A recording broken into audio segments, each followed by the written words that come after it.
Hello everyone, this is Chop It Up Hoops with your pal Sal. Let's get right to it.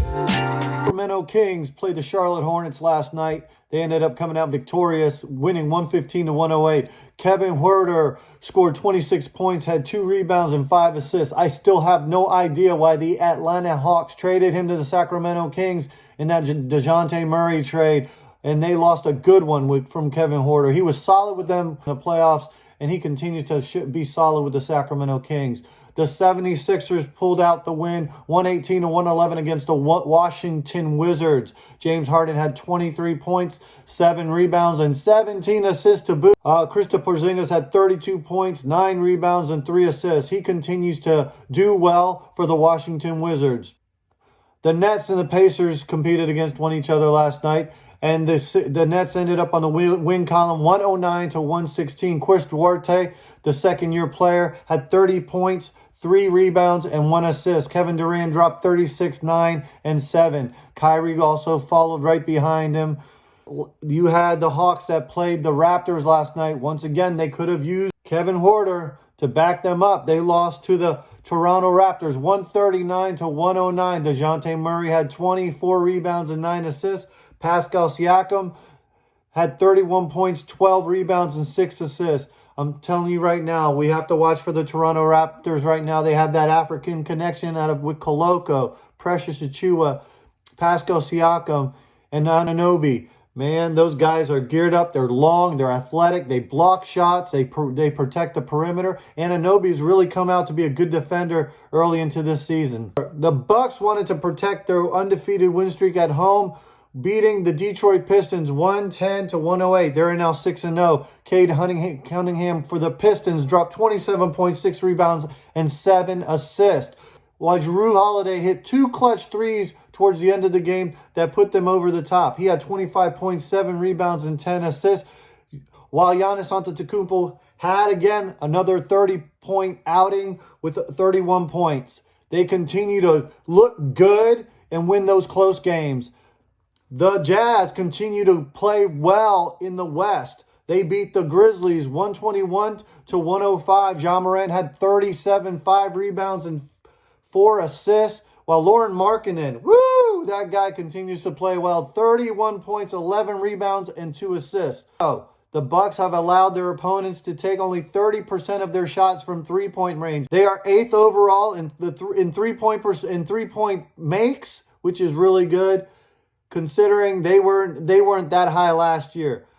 Lopez is really shooting the ball from three-point land really well, and he is their center. He is also the league leader in blocks, so he is doing a great job protecting the paint. My number 2 ranking right now has to be the Phoenix Suns. 5-1, the Suns have Devin Booker and Klay Thompson having that little confrontation on the court when they played each other. I have to say Jay Crowder kind of rubbed off on Devin Booker, and he's kind of taking the reins on that piece.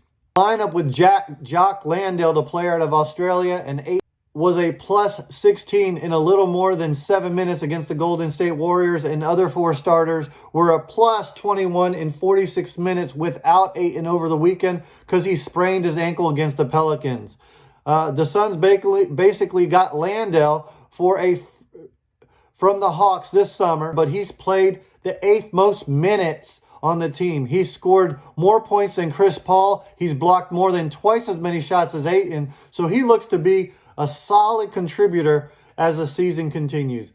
Number 3 on my lineup, it has to be the Cleveland Cavaliers. And once again, I'm listing the top 5. The Cleveland Cavaliers are now 5-1. I talked in my last video. Donovan Mitchell, Chris LeVert, Evan Mobley, and Jaron Allen, with either Dean Wade or Cedi Osman at the 3, have outscored their opponents by 38 points in a total of 82 minutes.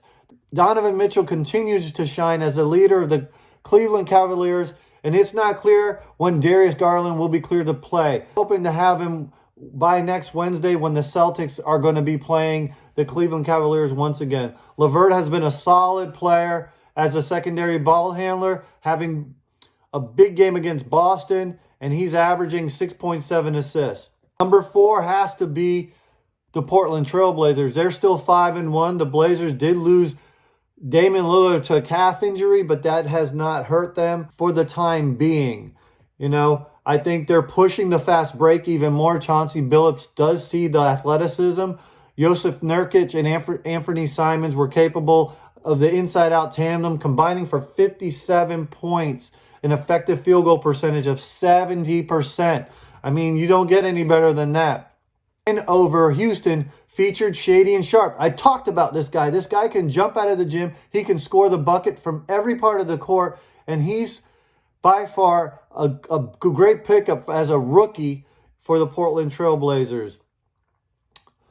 Lastly, I'd have to go with the Boston Celtics, man. The Boston Celtics are consistent every single year with both Jaylen Brown and Jason Tatum. The two Jays continue to drop Jays on every team they play against. The Celtics were 3-0 in week 1, but they were winning with offense. Their inability to defend has been a problem. Even though they are 4-2, I still think they'll continue to do well in the league. Jaylen Brown, this is a contract year, and I think he's looking to go beast mode on the league, so look out for Jaylen Brown. I said 5, but I think I'm going to go 6.